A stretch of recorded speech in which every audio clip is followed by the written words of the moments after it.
sommes très contents d'avoir organisé avec la FRC cet atelier intelligence artificielle et les parcours clients, puisque en fait ça fait sens tout à fait avec ce que nous avons organisé en janvier avec Francia. Francia, vous savez, c'est le groupe de travail qui a été organisé par Axel Lemaire, par François Hollande, et donc la FRC est partie prenante puisqu'on pilote le groupe de travail intelligence artificielle et relations clients. On a eu des intervenants extraordinaires ce matin, entre autres Laurence de Villers, qui est chercheuse au CNRS et qui a écrit un livre des robots et des hommes. Elle est venue nous en parler, elle est venue nous parler un petit peu de l'intelligence artificielle, de l'éthique, complètement démystifier tout ce qu'on entend aujourd'hui sur est-ce que les robots remplaceront l'humain. Et nous, on est persuadés justement que non, l'humain gardera toujours sa place pour passer l'émotion, la bienveillance, on le sait très bien. Mais on a pu rentrer dans cet univers de nouvelles technologies, d'applications, de bots, de robots physiques, pour essayer justement de mieux comprendre tout ce que nous pouvons faire aujourd'hui, même si on a encore, et Laurence le disait très bien, beaucoup de temps, peut-être 10 ans, peut-être 20 ans, avant que des robots commencent un tout petit peu à ressembler à l'humain.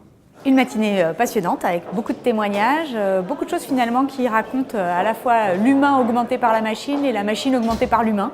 Donc probablement des réciprocités à trouver et des complémentarités à trouver. Beaucoup de choses au cours de la reconnaissance vocale et de la place demain de ces moteurs de recommandation et d'analyse de nos demandes par rapport à nous, les marques, pour savoir comment on se positionne. Des ateliers très sympathiques, nous on est très adeptes de ces melting pots où on essaie de réunir des grands groupes français avec des petites startups pour essayer de résoudre des vraies problématiques.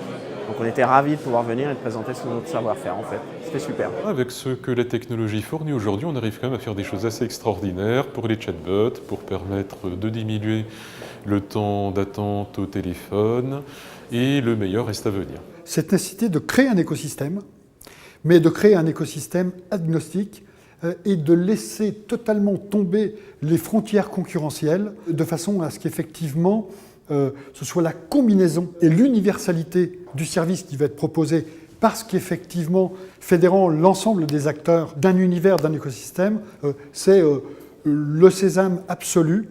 Donc pour réussir. Ce qui est assez frappant, c'est qu'on voit un foisonnement dans ce pays d'initiatives autour de l'intelligence artificielle. Il y a une vraie volonté et il y a aussi un vrai pouvoir de devenir un des leaders mondiaux de l'intelligence artificielle. On voit beaucoup de startups aujourd'hui qui vont s'exporter mais qui laissent leurs équipes intelligence artificielle sur Paris. Moi, je pense que c'est un bon signe. L'autre chose qui est absolument fondamentale, c'est que l'expérience client mais également l'expérience collaborateur sont aux clés. L'intelligence artificielle est un support, un canal comme d'autres peuvent l'être. Ça permet de simplifier, ça permet de gagner en fluidité et là-dessus, on ne peut que se réjouir que les entreprises françaises soient vraiment performantes.